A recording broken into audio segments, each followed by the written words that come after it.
अभी हमारे पास एग्जांपल है डू वाइल लूप की एग्जांपल 5.1। इसमें वो क्या कह रहा है, every day a weather station receive 15 temperatures express in degree Fahrenheit. एक वेदर स्टेशन है, उस पर 15 रीडिंग्स आती हैं टेम्परेचर की डिग्री फ़ारेनहाइट में। A program is to be written that will accept each Fahrenheit temperature. वो फ़ारेनहाइट टेम्परेचर को एक्सेप्ट करेगा, कन्वर्ट इनटू सेल्सियस, उसको सेल्सियस में कन्वर्ट करेगा and display the converted temperature to the screen, और उसको फिर स्क्रीन पे डिस्प्ले भी कराएगा। After 15 temperatures have been processed, the words all temperature process are to be displayed on the screen। अच्छा, तो इसमें आप हम इनपुट और आउटपुट देख लेते हैं। इनपुट हमारे पास क्या है जी, 15 टेम्परेचर की रीडिंग आनी है, और उसके बाद आउटपुट क्या आना है, हमने 15 टेम्परेचर को डिस्प्ले करवाना है और मैसेज भी डिस्प्ले करवाना है, दो चीज़ें डिस्प्ले करवानी है।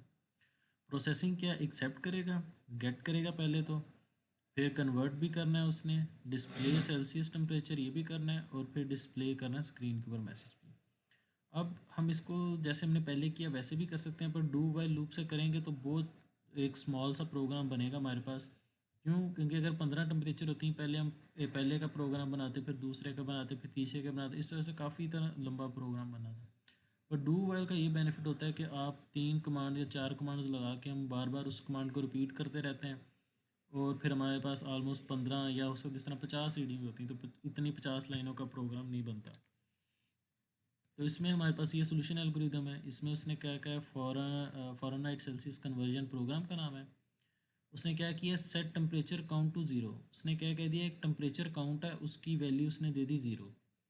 डू वाइल लूप लगाई है उसने, temperature count is less than 15। वो कह रहा है कि अगर डू वाइल के आगे उसने लिखा है कि अगर टेम्परेचर काउंट जो है वो 15 से कम है तो क्या होगा, प्रॉम्प्ट ऑपरेटर फॉर टेम्परेचर, एक बॉक्स आएगा ऑपरेटर के सामने कि इसके अंदर टेम्परेचर लिखे हैं, उसके अंदर वो टेम्परेचर लिखेगा तो वो गेट हो जाएगा। फिर वो क्या करेगा, उसको वैल्यू कंप्यूट करेगा। ये बेसिकली ये फ़ारेनहाइट से सेल्सियस में कन्वर्ट करने का फार्मूला है। ये इस तरह फार्मूला लगेगा, कन्वर्ट करेगा, डिस्प्ले सी टेम्परेचर, देन वो डिस्प्ले करवाएगा सेंटीग्रेड टेम्परेचर को, और फिर आखिर में क्या, add one two temperature count. और टेम्परेचर काउंट की वैल्यू ज़ीरो थी, उसमें वन ऐड कर देगा तो वैल्यू वन हो जाएगी। एंड डू आ गया। एंड डू का मतलब क्या है कि वापस डू वाइल लूप के ऊपर चला जाएगा। अब टेम्परेचर काउंट की वैल्यू वन हो गई है, अब वन भी 15 से कम है, अगेन ये दोबारा सारा कुछ रिपीट होगा। फिर उसने एंड पे आके temperature add one two temperature count, अब टेम्परेचर काउंट की वैल्यू वन थी तो दोबारा वन ऐड करेंगे तो टू हो जाएगी। जब एंड लूप से दोबारा ऊपर जाएगा तो अब टेम्परेचर काउंट की वैल्यू अभी टू होगी।